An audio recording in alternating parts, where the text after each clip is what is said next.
Have you ever met someone who just steps back when things get emotionally heavy? Not out of indifference, not out of coldness, almost like a reflex, a quiet retreat, a polite wall that goes up the moment closeness gets too real. We've been taught to call this avoidance, and we usually assume it comes from some dramatic childhood wound, a rupture, a betrayal, a moment that left a scar. But what if the roots are actually much quieter? What if avoidant attachment rarely begins with trauma and almost always begins with repetition?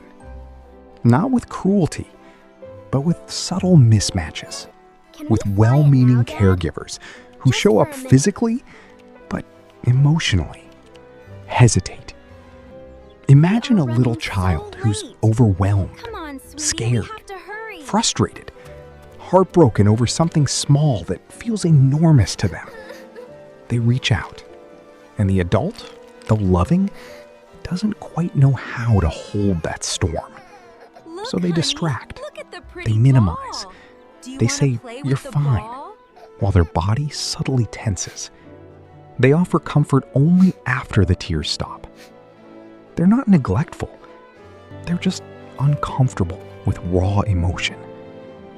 And the child's nervous system, brilliant and hyper-observant, begins tracking a pattern. Every time I show I'm struggling, connection slips away.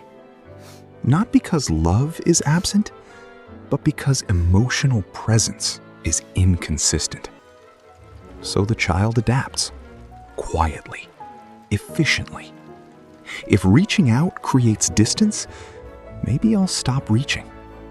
They learn to swallow the discomfort. They handle disappointments alone. They stop crying when they fall. They become what adults proudly call the easy kid. The one who doesn't fuss, who doesn't demand, who seems remarkably mature for their age. Teachers praise them. Parents breathe a sigh of relief.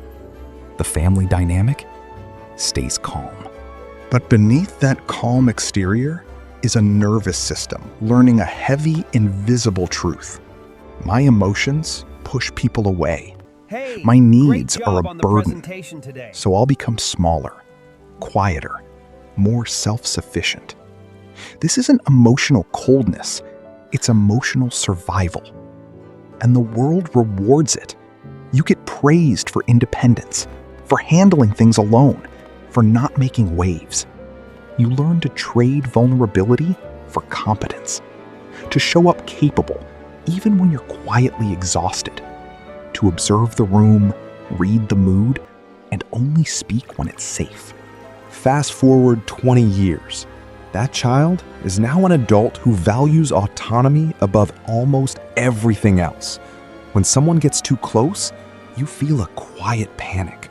When a partner shares heavy emotions, your instinct is to problem solve or retreat into silence.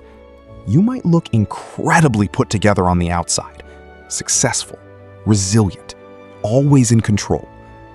But inside, there's a quiet loneliness, a longing for closeness you don't quite know how to ask for. You've built a life where you don't need anyone. And somehow, that's exactly what keeps you from being truly seen. Here's what most people never hear. This isn't a flaw. It's a brilliant adaptation. Your nervous system did exactly what it was designed to do. It learned through repetition that safety meant self-reliance. But the beautiful part about nervous system learning, it works both ways.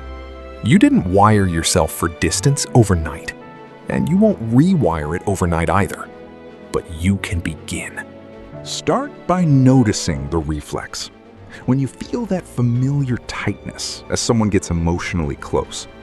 When you catch yourself praising your own independence like it's armor.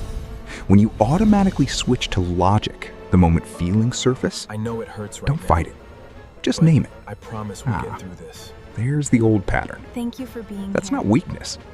That's awareness. Then practice the opposite in small, safe doses. When you're overwhelmed, It's okay. instead of shutting down, I'm try right sharing it out loud. I'm having a here. hard time right Everything's now. going to be all right. When someone you care about is struggling, The lights are resist the twinkling down in urge to village. fix it. It looks Just so beautiful sit in it with from them. up here. Say, It feels like a "I'm here." storybook. let your presence be the comfort, not your solutions. And most importantly, let people see you need them. Model it for yourself. Let your nervous system witness what it's never fully seen. That asking for support isn't failure. That tears don't push love away. That you can be both capable and deeply human. You weren't broken for learning to protect yourself. You were adaptive. You survived what was available. But you don't have to survive anymore. You get to connect. And it begins with one quiet, courageous choice: to stop managing your emotional world alone and start letting someone else hold space for it. If this landed somewhere inside you, you're not alone. Share it with someone who needs to hear it. And remember, your independence kept you safe once, but your vulnerability, that's what will finally let you breathe.